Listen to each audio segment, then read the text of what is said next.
En nombre del Padre, del Hijo y del Espíritu Santo. Amén.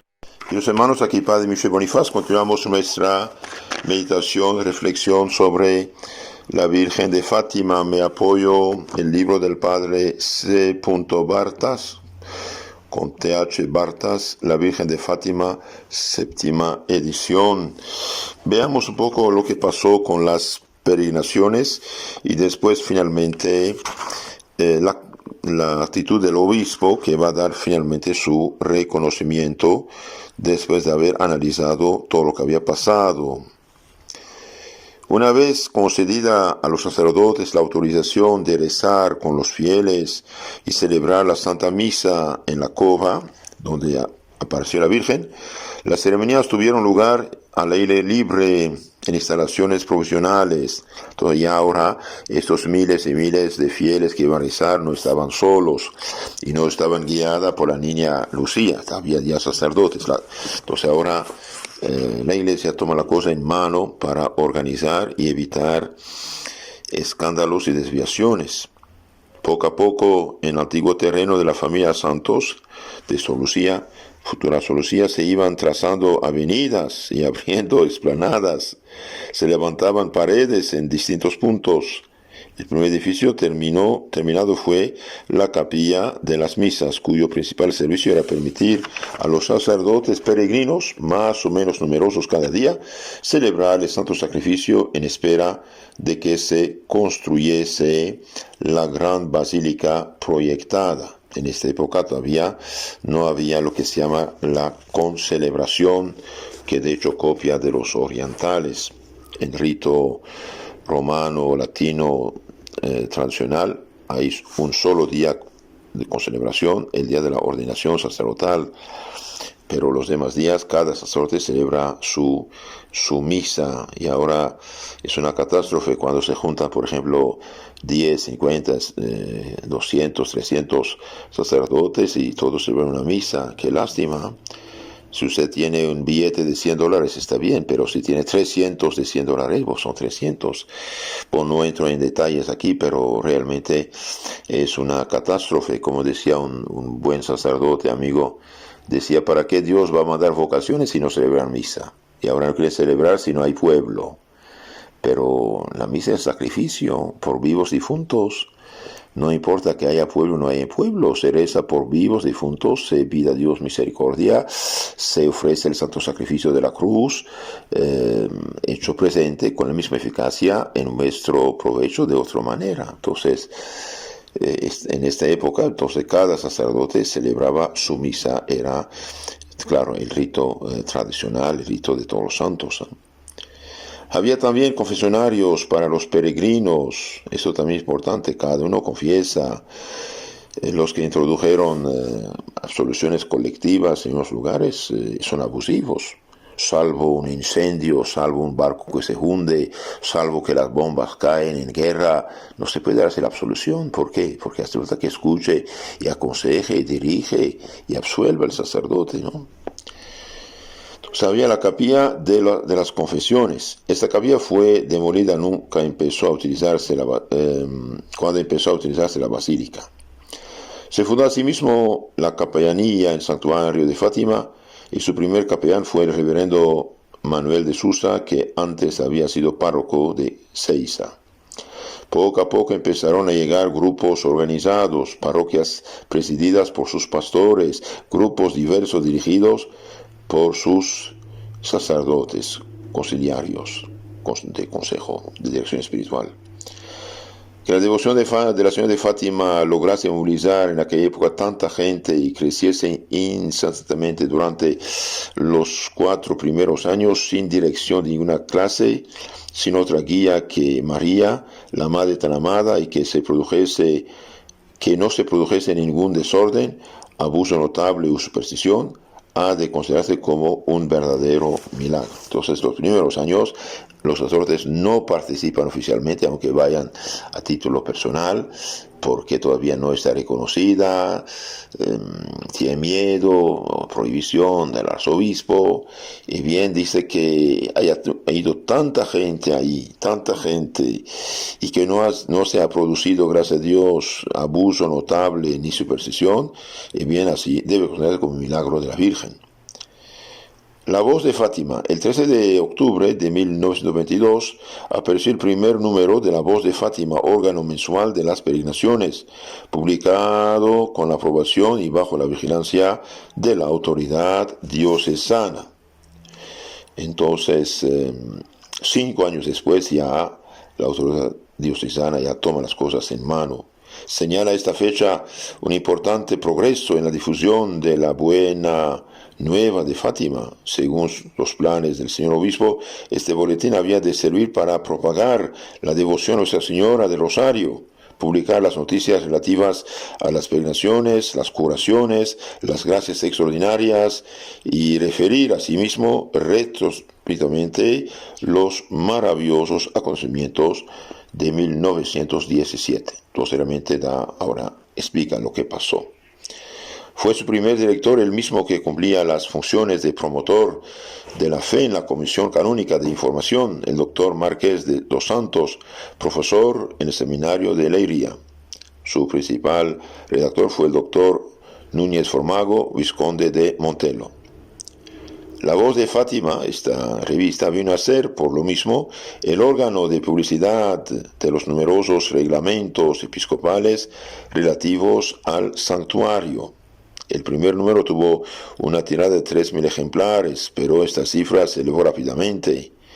En 1925 la tirada era de 50.000 ejemplares. En 1929 de 100.000 ejemplares. En 1934 se repasó la cifra de 200.000 ejemplares, gracias a Dios. Alcanzó su apogeo hacia el año 1937 con 380.000 ejemplares. Actualmente se mantiene en los años 40 del siglo pasado alrededor de los 250.000. Este número representa un ejemplar por cada 4 o 5 familias. Desde hace varios años este boletín se edita también en Leiria, en español, La Voz de Fátima, en inglés, The Voice of Fátima, en francés, La Voix de Fátima. Los servitas de Fátima, ¿qué es esto? A medida que aumentaba el número de peregrinos, crecía igualmente el número de los enfermos que iban a buscar junto a María alivio y consuelo, incluso perdón sus pecados. Y cuando uno está bien con Dios, el alma en paz, y bien, hasta se sana más fácilmente. Al principio la caridad individual supo ingeniarse para facilitar la práctica de las peregrinaciones, pero no tardó en hacerse sentir la necesidad de una organización fija y regular. Una de las primeras empresas fue la construcción de un hermoso hospital, maravilloso, en el campo. Habrá hospital, basílica, capilla, confesionarios. Entonces hizo un hospital. Camilleros y enfermeros voluntarios se agruparon en una primera asociación que fue canónicamente dirigida en Cofradía el 14 de junio de 1924. Otra asociación propia para señoras y señoritas obtuvo su aprobación el 6 de mayo de 1926. Posteriormente ambas asociaciones se reunieron en una sola bajo el título de Pía Unión de los Servitas de Nuestra Señora de Fátima, comprende 4 distintas secciones. El grupo de sacerdotes que prestan sus servicios a los enfermos y a los peregrinos en general, especialmente para las confesiones. Queridos hermanos, el pecado mancha, el pecado enferma, el pecado es algo sucio.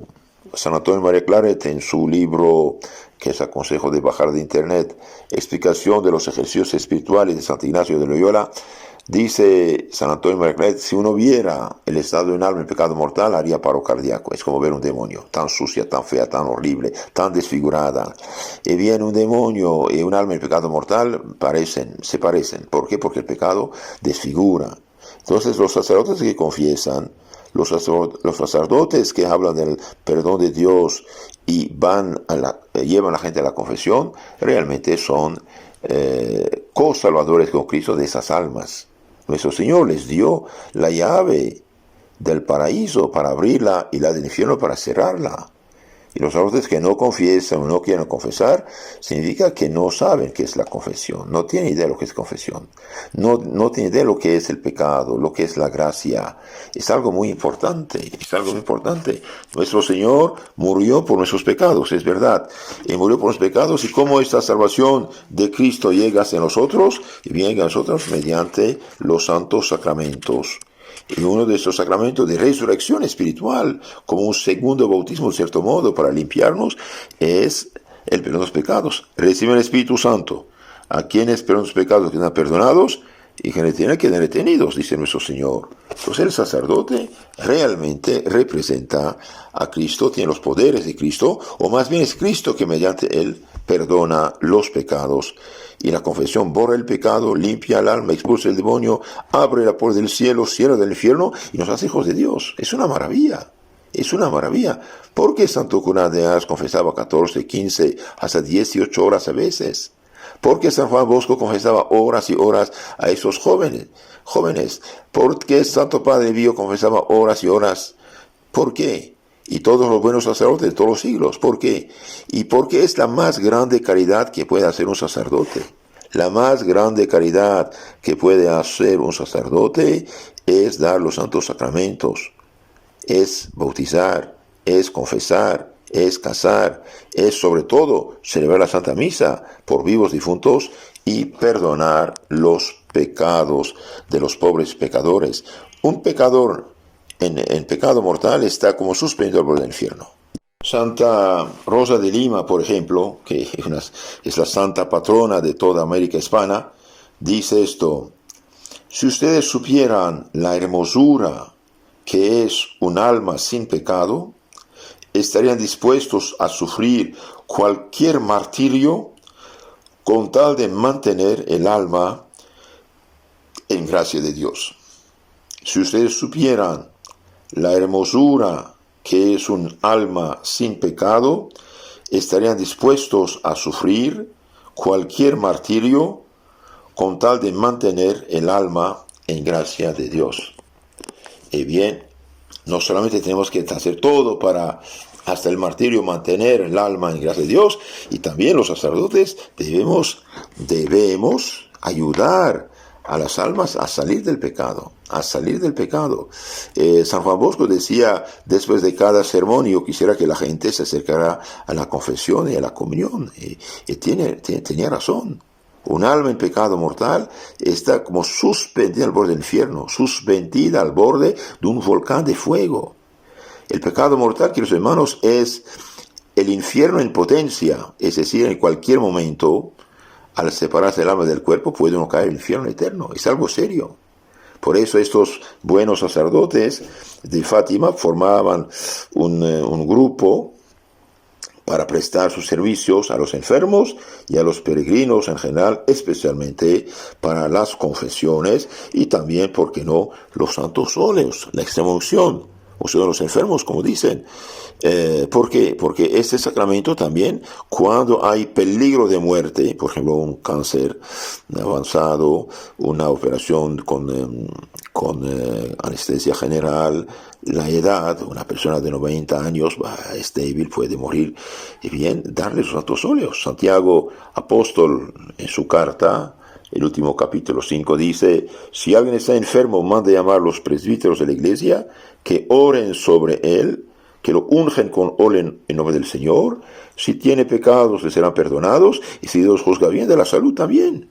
Una persona todavía que tiene algo de fuerza corporal, que no está agotada, no está en agonía, bien puede recibir no solamente el perdón de los pecados, si puede confesarse, sino si está arrepentido, aunque no pueda hablar, los santos óleos le borran los pecados, en este caso, y bien, y le dan la salud incluso. Entonces, es importante esto. Sacramentos, hoy quieren recibir el Espíritu Santo así, ven Espíritu y viene. Y la gente superficial, la gente ignorante de teología, busca las cosas sensibles, las cosas que ven Espíritu, el Espíritu viene, se desmaya, habla, se ríe como un loco, se tuerce. Esto no es el Espíritu Santo, no tiene nada que ver. El demonio puede hacer esto y mucho más. No olvidemos, los demonios no perdieron sus facultades, sus conocimientos, sus poderes de ángel. Son ángeles, pero ángeles pecadores. Perdieron la gracia, la santidad, pero no perdieron su ciencia, su conocimiento, su poder. San Pablo lo dice, 2 Corintios 11, 13, 14.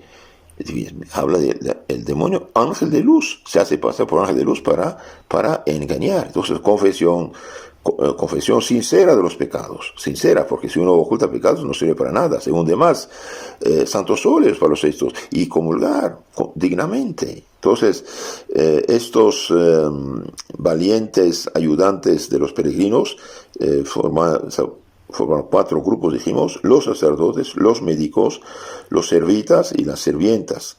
El grupo de los médicos que prestaban benévolamente sus servicios a los enfermos. También, queridos hermanos, es muy importante esto: un médico que ayuda a los enfermos, que ayuda a los peregrinos, que ayuda a los pobres sin cobrarles un dineral, y viene y hace acto de caridad, pone su arte al servicio del bien, y Dios lo bendecirá. Y digo a los médicos que me escuchan, hermanos, si ustedes no lo saben, es grave. Usted no tiene derecho de operar ninguna persona sana, ningún hombre, ninguna mujer. Esto se llama castración, mutilación, no es una operación. Una mujer sana que supuestamente operan, la castran, la mutilan. Claro, si tiene cáncer, ahí es otra cosa. Lo mismo un hombre, pero una persona sana que opera para no tener hijos es un crimen, es un pecado mortal, de mutilación, de castración, es un pecado grave. Entonces, ningún médico, no solamente católico, incluso un médico sensato no haría esto. ¿Por qué? Porque no somos dueños de nuestro organismo. Dios me dio 2 manos, no puedo cortar una. Claro, si mi mano tiene cáncer, la cortan, bueno, hay de otra para salvar el conjunto. Pero si mi mano es sana, me la cortan, me mutilan. Eso se llama mutilación. Entonces, cuidado, estos médicos que abortan, médicos que dicen que operan, más bien castran, mutilan, son carniceros, no son médicos. Un médico debe seguir el juramento de Hipócrates, consagrar su arte a la salud, al bien, y nunca jamás al mal. Otro grupo de los servitas de Nuestra Señora propiamente dichos, o camilleros, que se aseguran a la vez el transporte de los enfermos y el servicio de orden en el santuario. El grupo de las sirvientas de Nuestra Señora, mujeres servitas que sirven como enfermeras y colaboran en la organización de los múltiples servicios de la peregrinación. Unos y otros dan su tiempo y prestan sus servicios gratuitamente por amor a la Santísima Virgen y a los enfermos. Y todo el mundo reconoce la abnegación y el cariño con que se entregan a sus caritativas funciones. El 11 de marzo de 1931, la Santa Sede aprobó la pía unión de los servitas de Nuestra Señora de Fátima y concedió gran número de indulgencias.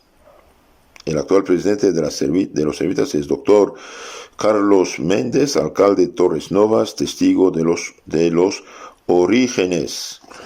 Esto lo decía el autor cuando escribió este libro, en los años 1941, dice.